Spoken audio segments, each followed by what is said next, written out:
وہ چرچ ہے، چاہے وہ ہندو ٹیمپل ہے، چاہے وہ گردوارا ہے، اگر آپ دیکھیں گے تو لوگ سب اپنی آزادی کے ساتھ وہاں عبادات کر رہے ہیں کہ اگر اسلامی اسٹیٹ کے اندر اقلیتیں بستی ہیں اس کے تحفظ کی ذمہ داری اسٹیٹ کی ہے، اور پاکستان چاہتا ہے کہ فلسطین اور غزہ کا جو مسئلہ ہے وہ حل ہو۔ اس وقت بڑا امت کے اوپر نازک دور ہے، اس وقت ضرورت ہے کہ ہم ملک میں یونٹی کو پیدا رکھیں۔ ویلکم بیک ویورز، مہمان خاص میں خوش آمدید، اور ہمارے ساتھ موجود ہیں مولانا عبدالخبیر آزاد، خطیب ہیں بادشاہ مسجد کے اور چیئرمین ہیں رویت حلال کمیٹی کے، اور بہت ساری خدمات انجام دے رہے ہیں دین کے لیے، دنیا کے لیے، معاشرے کے لیے، ملک کے لیے، اور ان جہتوں پر ہی ہم بات کر رہے ہیں۔ آپ کی بڑی خوبصورت گفتگو اور دل کرتا ہے کہ سنتے چلے جائیں، لیکن سوال ہے وہ آنا ہے۔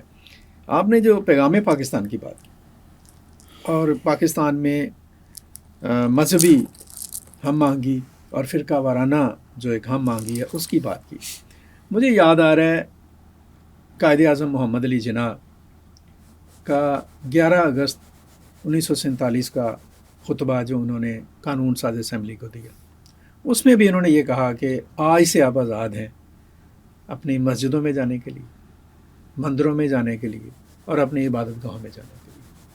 تو کیا ہم یہ کہہ سکتے ہیں، آپ اس بات کو انڈورس کرتے ہیں کہ قائد اعظم کا یہ جو بیان تھا اور یہ جو خطبہ تھا وہ پاکستان کے اندر امن اور یکجہتی اور ہم آہنگی کے لیے ایک بہترین ایک فارمولہ بن سکتا ہے؟ نہیں، بالکل بات یہ ہے کہ جو آپ نے بات کی ہے بالکل ٹھیک کی ہے کہ پاکستان بنانے والے جو ہمارے فاؤنڈر ہیں، بانی ہیں، انہوں نے یہی بات کی تھی، اور آج یقیناً آپ دیکھیں کہ پاکستان میں ہماری مسجد ہے، ہماری بارگاہ ہے، ہمارا مدرسہ ہے، ہماری دیگر عبادت گاہیں ہیں، چاہے وہ چرچ ہے، چاہے وہ ہندو ٹیمپل ہے، چاہے وہ گردوارا ہے، اگر آپ دیکھیں گے تو لوگ سب اپنی آزادی کے ساتھ وہاں عبادات کر رہے ہیں، اور ہمارے نبی حضرت محمد الرسول اللہ صلی اللہ علیہ وسلم کا بھی فرمان یہی ہے کہ اگر اسلامی اسٹیٹ کے اندر اقلیتیں بستی ہیں اس کے تحفظ کی ذمہ داری اسٹیٹ کی ہے، ریاست کی ہے، اسٹیٹ کی ہے۔ اور پھر دیکھیں دین اللہ کا قرآن کیا کہتا ہے، لکم دینکم ولیہ دین، اپنے اپنے دین میں۔ پھر قل یا اہل الکتاب کا تعالوا الی کلمۃ سواء بیننا بینکم الا نعبد الا اللہ، کہ تمہارے اور اہل کتاب کے درمیان جو چیزیں مشترک ہیں، تو میں دنیا میں کہتا ہوں پھر اللہ نے کہا لکم دینکم ولیہ دین، کہ اپنے اپنے دین میں رہتے ہوئے۔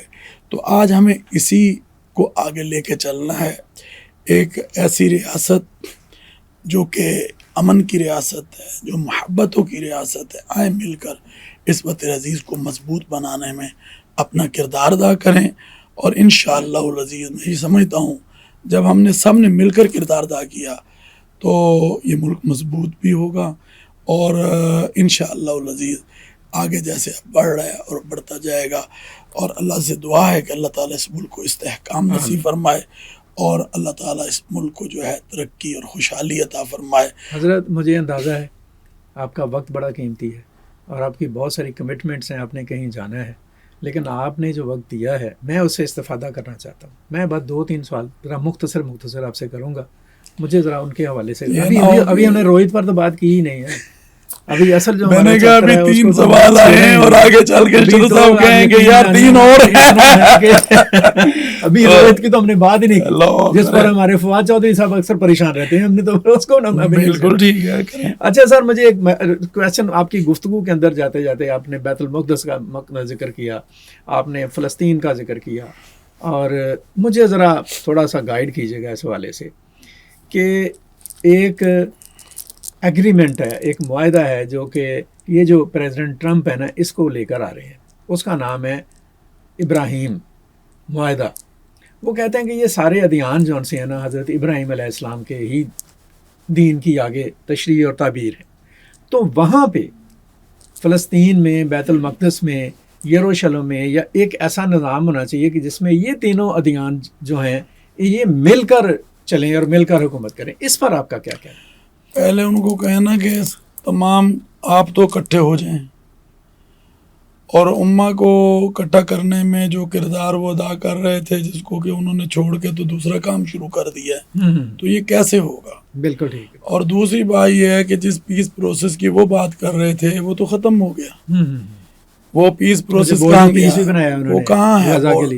دیکھیں ہم یہ سمجھتے ہیں کہ بورڈ آف پیس اگر بن گیا، پاکستان نے اس میں شراکت داری بھی کی ہے، اور پاکستان چاہتا ہے کہ فلسطین اور غزہ کا جو مسئلہ ہے وہ حل ہو، اور میں یہ سمجھتا ہوں کہ اس کو آگے چلنا چاہیے تھا. مگر انہوں نے تو یہ جو حملہ کر یا اسرائیل نے جو یہ حملہ کیا ہے تو وہ سارے کا سارا جو ہے، اب وہ مقصد کہنے کا یہ ہے کہ اچھا سر یہ بتائیں آپ ذرا آج راہ تفنن کہ کیا آپ سمجھتے ہیں کہ اس علاقے پر کوئی یہودیوں کا بھی حق حصہ ہے کہ نہیں؟ کہاں پر جی؟ فلسطین میں اور ان علاقوں میں. دیکھیں یہ تو ایک سوال ایسا ہے کہ اس کے اوپر پھر ہم بیٹھ کر گفتگو کر سکتے ہیں. چلیں الگ بیٹھ جائیں. مگر مسئلہ یہ ہے کہ بیت المقدس ہماری جگہ ہے جی، اور وہ ہمیں ملنی چاہیے. بالکل ٹھیک. اور اس پہ کوئی دو باتیں نہیں ہیں. اگر انہوں نے بنا کے علیحدہ کوئی بیٹھنا تو بیٹھے، مگر یہ جو فلسطین کا مطلب دو ریاستی حل کی بات کر رہے ہیں، اگر مطلب کہ یہ جو خطہ ہے ہمارا جو فلسطین اور بیت المقدس کا ہے، اس کو آزادی دیں اور یہ آزادی کے ساتھ اپنی زندگی کو بسر کر سکیں، اور اس مسئلے کو ختم کرنے میں سمجھتا ہوں کہ انشاءاللہ پاکستان کا بہت بڑا کردار نظر آ رہا ہے ہمارے سامنے. ماشاءاللہ. اچھا سر ذرا تھوڑا سا ہم ایک تو اچھا ایک کمٹمنٹ آپ سے میں نے لینی ہے، ایک نشست آپ سے میں نے اور رکھنی ہے. آج مجھے اندازہ ہے میں نے پکڑ بھی آپ کو زبردستی لی ہے، آپ آئے ہمارے پاس چائے پینے کے لیے تھے اور میں نے آپ کو ادھر گھسیٹ لیا اور گفتگو اتنی دلچسپ ہے اور شخصیت آپ کی ماشاءاللہ اس قدر آپ کہہ لیں کہ ملک پورے کے اندر ہمارا وحدت کے کام ہوتا ہے. آپ ذرا مختصر بتا دیے گا اپنی تنظیموں کا جن کے ذریعے سے آپ معاشرے میں امن کے لیے اور یکجہتی کے لیے. الحمدللہ کراچی سے خیبر تک اور گلگت بلتستان آزاد کشمیر تک ہمارا کام ہی وحدت کا ہے، یونٹی کا ہے، اور تمام مسالک کے لوگ مجھ سے پیار کرتے ہیں کیونکہ میرے والد رحمت اللہ علیہ کا مشن اور کام یہی تھا، اور ہماری کوشش تھی تمام مسالک اور مذاہب کے درمیان ہم آہنگی اور خیر کا ذریعہ بن جائیں. کیونکہ سچی بات یہ ہے کہ وہی بات آ جاتی ہے، ملک ہے تو ہم ہیں، ملک نہیں ہے تو ہم نہیں، اور ہمیں اپنا کردار ادا کرنا ہے، اور مسجد کا اور ممبر کا کردار یہی ہے. آپ سب سے پہلے پاکستان کے حق میں ہیں. بے شک بالکل ہوں، کیونکہ پاکستان ہے تو ہم ہیں، ہماری شناخت پاکستان ہے. اور میں نے دلی میں 2007 میں جا کے دیکھا تھا کہ وہاں مسلمان کی کیا قدر و قیمت ہے، کچھ بھی نہیں ہے. بڑی خوبصورت بات کی. اور آپ صلی اللہ علیہ وسلم نے بھی پہلے ریاست بنائی تھی، پھر اس کے بعد اگلے معاملے ریاست طیبہ بنائی انہوں نے. اچھا حضرت میں ذرا اب آپ سے 2-4 سوال کرنا چاہتا ہوں رویت ہلال کمیٹی. اب 3 کے بعد 4 ہو گئے تو اب آپ اصل میں نا آپ کو آپ کی مصروفیت کا مجھے اندازہ ہے. اور رویت ہلال اللہ کا یہ شکر 2020 سے میں 5 سال ہو گئے نا جی، 6ٹھا سال تقریباً یہ 5واں سال ہے. 6ٹھا سال ہو گیا. 6ٹھا سال ہو گیا. آپ سے پہلے ہمارے حضرت صاحب تھے اور انہوں نے مفتی منیب الرحمان انہوں نے اپنے طور پر اس کو چلایا. جب سے آپ رویت ہلال پہ ہیں آپ نے ماشاءاللہ بڑی ہی آپ کہہ لیں کہ ایک وہ جو آپ کی سوچ ہے نا ہم آہنگی والی، اور جس منصب پر باش مسجد کے خطیب کے طور پر آپ موجود ہیں اور علماء کرام کے ساتھ آپ کا جس طرح کا تعلق، اور جیسے ابھی حال ہی میں یہ جو عید ہوئی ہے ہمارے، آپ نے جس طرح سے اس کو سارے معاملے کو مینیج کیا، یہ واقعتاً لائق صد مبارکباد ہے. تو اس والے سے مشکلات بھی بہت ساری پیش آتی ہیں. اشرف بھائی یہ جو رویت ہلال ہے یہ کیونکہ ایک ادارہ ہے اور یہ کمیٹی ہے جو کہ پاکستان حکومت کی طرف سے تجویز کی جاتی ہے، اور اس کا کام ہے کہ جو اسلامی منتھ ہیں آپ کے، صرف یہ نہیں کہ روزہ رمضان اور عید بلکہ 12 مہینے جو اسلامی ہیں ان کے فیصلے قوم کے سامنے اس کو رکھا جائے. اور وہ کس بنیاد پر رکھا جائے؟ وہ رسول اکرم نبی محتشم صلی اللہ علیہ وسلم کے فرمان. تو اللہ کا یہ شکر ہے کہ جب سے مجھے یہ ذمہ داری رویت ہلال کی ملی ہے، ہم نے الحمدللہ کوشش کی ہے، جیسے ہم دوسرے جیسے ہم نے کہا نا مختلف جگہوں پر آپ کا جو رول ہوتا ہے تو وہاں بھی ہم وحدت کو پیدا کرتے، تو ہم نے کہا بھائی آج اس میں بھی وحدت کو پیدا یہاں پہ تو بہت ضرورت ہے، یہاں بہت ضرورت ہے.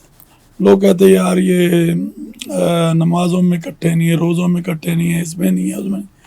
مگر اللہ کا یہ شکر ہے اشرف بھائی، اللہ تعالیٰ نے ہمیں توفیق دی، اور اس پہ میں نے بہت زیادہ اسٹرگل بھی کی، محنت بھی، کیونکہ حکومت کی طرف سے ایک ذمہ داری ہے اور بڑی اہم ذمہ داری ہے، اور اس میں میرے ساتھ تقریباً 22 لوگ ہیں، جس میں تمام مسلک کے علماء جیت جو ہیں اور مفتیان کرام موجود ہیں، اور پھر اسی طرح ہمارے ساتھ جو سپارکو ہے، وزارت سائنس ہے، محکمہ موسمیات ہے، یہ بھی ہمارے ساتھ ہے، ممبر ہیں باقاعدہ۔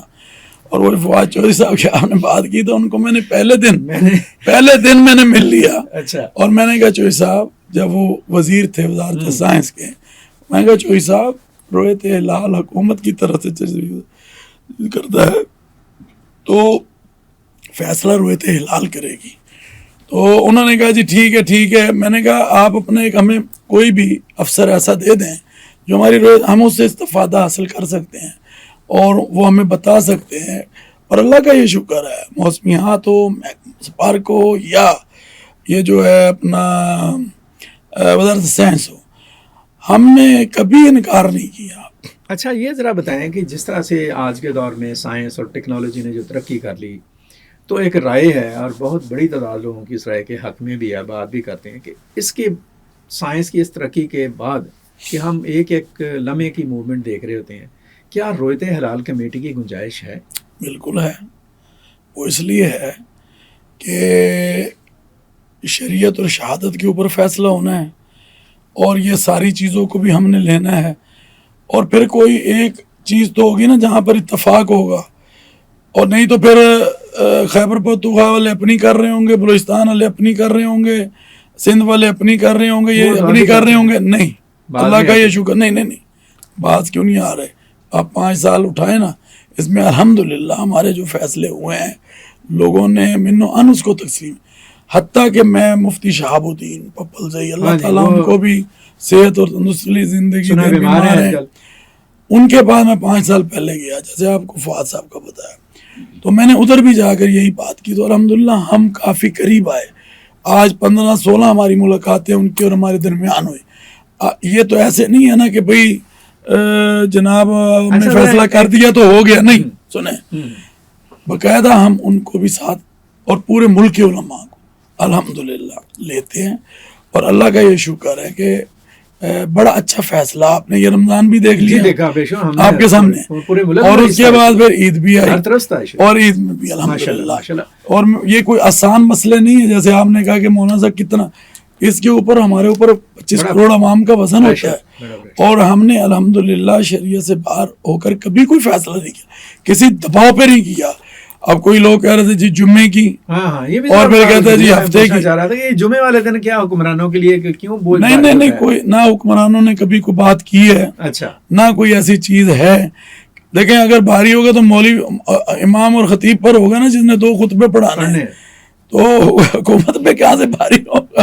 تو میں نے ایک دن پہلے یہ بات کی، میں نے کہا اگر چاند نظر آ گیا جمعرات کو، تو جمعرات کو اجلاس میں فیصلہ ہوگا، جمعے کی ہوگی تو جمعے کو کریں گے، ہفتے کی ہوگی تو ہفتے کو کریں گے۔ تو اللہ کا شکر ہے کہ وہ ساری دنیا کے سامنے تھا کہ، اور لوگ ہمیں محبت دیتے ہیں، پیار دیتے ہیں، اور وہ ہمارا انتظار کر رہے ہوتے ہیں، تو الحمدللہ ہم بھی ثابت قدمی کے ساتھ ان تمام چیزوں کو دیکھ رہے ہوتے ہیں، اور اللہ کا فضل ہے کہ یہ فیصلے آپ کے سامنے کہ دیکھیں، جہاں تک میرے جیسے عام مسلمان کی بات ہے، 25 کروڑ عوام آپ سے محبت کرتے ہیں، آپ کے فیصلے کا انتظار کرتے ہیں، نظریں ٹیلی ویژنس کے اوپر لگی ہوئی ہوتی ہیں کہ کب آپ نے اعلان کرنا ہے کہ عید، روزہ یا دیگر جو چیزیں ہیں اس کے، اور جو آپ کہتے ہیں اس کو فالو کرتے ہیں، لیکن کبھی کو اندر سے ہمارے جو علماء کرام ہیں ان کی طرف سے کوئی شرارت ہوتی ہے آپ کے فیصلوں کو خراب کرنے کی، یا اس طرح کی کچھ چیزیں؟ میں نے کبھی اس طرح دیکھا ہی نہیں ہے۔ جب ذہن یونٹی اور وحدت والا ہونا تو اشرف بھائی میں ان چیزوں کو دیکھتا ہی نہیں ہوں۔ دیکھیں عام بندے نے تو آپ سے پیار کرنا، لیکن آپ کے جو ساتھ کھڑے ہوتے ہیں وہ کبھی کبھی شرارت کرتے ہیں۔ مگر یہ دیکھیں نا کہ ان کو بھی اس اتفاق کی برکت سے اب محبت میں ایسے پرو لیا ہے کہ کوئی ایسی شرارت ہوتی نہیں ہے، اللہ کا شکر ہے. ماشاءاللہ ماشاءاللہ، بہت زبردست. حضرت گفتگو بہت دلچسپ ہے اور باتیں بہت ساری ہیں. کمٹمنٹ میں نے آپ سے اسی لیے لی کہ بہت ساری باتوں پر ہم مزید آپ سے ایک نشست رکھنا چاہتے ہیں، امت کی رہنمائی کے لیے، ایک عام مسلمان کی رہنمائی کے لیے. جو دین کے علماء ہیں ان کا جو ادارہ ہے اس کی ایک بہت بڑی حیثیت ہے، اور آپ اس ادارے کے ایک طرح سے مدار المہام ہیں. قوم آپ کی طرف دیکھتی ہے، لوگ آپ کی طرف دیکھتے ہیں، اور آپ کی جو فکر ہے اور آپ کا جو علم ہے اور آپ کی جو فراست اور آپ کی جو ایک نظر ہے اس سے استفادہ چاہتے ہیں. ہم کوشش کریں گے ایک اور نشست آپ کے ساتھ رکھیں. بس میں آخری بات آپ جاتے جاتے یہ کرنا چاہتا ہوں کہ اس وقت بڑا امت کے اوپر نازک دور ہے، اور بالخصوص نہیں اس وقت جو میں دیکھ رہا ہوں تو پاکستان بھی بہت نازک دور سے گزر رہا ہے. ٹھیک ہے کہ ہم بہت بڑے کرداروں کو ادا کر رہے ہیں دنیا میں جا کر. اس وقت ضرورت ہے کہ ہم ملک میں یونٹی کو پیدا رکھیں اور مل کر، کیونکہ میں نے پہلے بھی ابتدا میں کہا کہ ہم تمام مسلک جو ہے اس کا احترام، ہم سمجھتے ہیں کہ عزت تکریم جو ہے وہ ہر ایک انسان کو کرنی چاہیے، اور انسانیت کے احترام سے بڑھ کر کیا ہے. تو اس وقت ضرورت اس چیز کی ہے کہ جو ملک کردار ادا کر رہا ہے اس میں ہم ایک یونٹی دکھائیں، ایک یکجہتی دکھائیں، اور ملک کے استحکام کے لیے سب اکٹھے ہو جائیں. تو اللہ سے اس مقصد کے لیے آپ خاص طور پر کس طبقے کو یا کس سیکشن کو خاص پیغام دینا چاہیں گے؟ وہ علماء کرام کے لیے کوئی پیغام دیجیے گا. وہ کوئی بھی ہو جی، چاہے وہ اہل تشیع ہوں، چاہے وہ اہل سنت ہوں، چاہے وہ کوئی بھی مسلک ہو، میں تمام کو آج یہ میسج دے رہا ہوں کہ امت وحدہ بنے. اور پھر اگر آگے ہم چلے جائیں تو مذاہب کو بھی یہ دے رہا ہوں کہ ہم آہنگی کو پیدا کریں. تو میں سمجھتا ہوں کہ ہم نے اپنے ملک کو لے کر آگے بڑھنا ہے، اور جو اس وقت قیادت اور جو اس وقت فیلڈ مارشل صاحب کا بالخصوص رول ہے، وزیر اعظم میاں شہباز شریف صاحب کا، اور پھر اسحاق ڈار صاحب جو کہ ہمارے ڈپٹی پرائم منسٹر ہیں، اور صدر مملکت آصف علی زرداری صاحب عزت مآب، جنہوں نے ابھی ایک بہت خوبصورت اجلاس کیا جس میں تمام سٹیک ہولڈر ملک سے بیٹھے. تو میں یہ سمجھتا ہوں کہ آج جو وہ رول ادا کر رہے ہیں یقیناً ہمارا ساتھ جو ہے ان کے ساتھ ہونا چاہیے. جی بہت شکریہ حضرت. آپ سے اگلی ملاقات اور اگلی گفتگو کے لیے میں بھی منتظر ہوں، اور میرے سننے والے اور دیکھنے والے بھی منتظر ہیں. اب تک کے لیے آپ کا بہت شکریہ. ویورز، مہمان خاص میں ہمارے ساتھ موجود تھے عبدالخبیر آزاد صاحب، مولانا عبدالخبیر آزاد. ان کا ایک اپنا میں یہ نہیں سمجھتا کہ اس نشست میں ان کے حوالے سے ہم ٹھیک طرح سے گفتگو کر پائے ہیں. اگلی نشست کے لیے مجھے آپ اجازت دیجیے گا. اللہ حافظ. پاکستان پائندہ باد.